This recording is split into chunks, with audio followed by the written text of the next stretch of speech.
Peggy 16.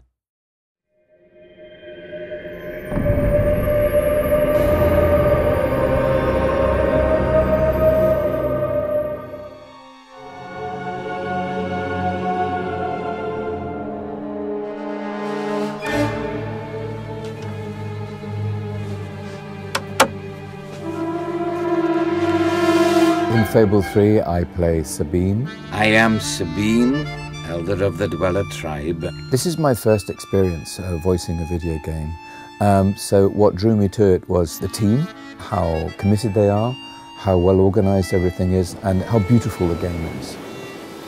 There is, I think, some loose connection between a character I played in a film called The Last Legion and Sabine. They're both from the same part of the UK. They're both from Wales. All right, I'll shout Sabine's History of the Dweller Tribe. And I apologise to any Welsh players of the game for my Welsh accent, but I did have a go. So royalty walks into our home. A princess, no less. You're a long mile from the castle, princess. What do you think of our home, then? Do you like what your brother has done to us? In Fable 3, I played Teresa, who is a seer who was blinded in her youth. I think you see that in Fable 1. She is born to see into the future. Sabine is a good man, and his people are strong.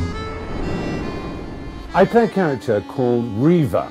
He's a kind of, I don't know how you describe him, a foppish, debauched ruin of a rake of a piratical libertine. I wouldn't call him immoral so much as amoral. He has no morality whatsoever. He doesn't even have a concept of morality. These pitiful men are not a patch on my old bloodstone pirates.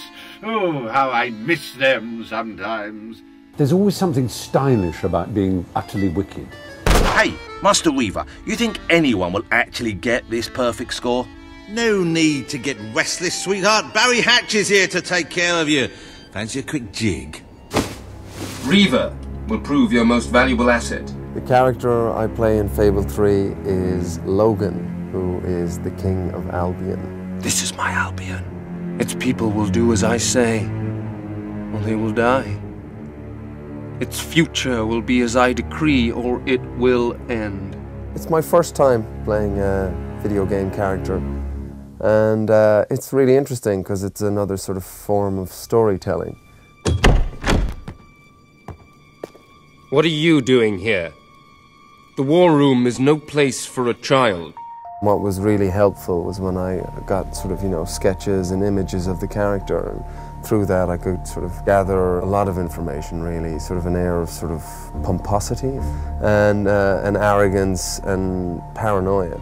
Take my sister and her friend to the throne room. We shall settle this matter officially. When Logan started to behave so appallingly, I told myself he wanted to prove his strength by seeing off a few agitators. In Fable 3, I play a character called Elliot, who's the female hero's a kind of love interest, potentially. To force an entire kingdom to live in fear. That's true tyranny. He's a very genuine, kind man who is kind of the moral barometer for the female hero. Not a great fighter, pretty useless, and gets in a lot of trouble. All hail the Queen of Albion! I play a character called Sir Walter Beck, who's the kind of typical right-hand man of the monarch.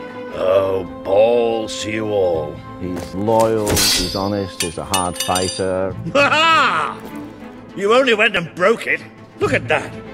Am I a great teacher or what? He's everything that a king would want, just here. Blocked! Stick that up Logan's pipe and smoke it.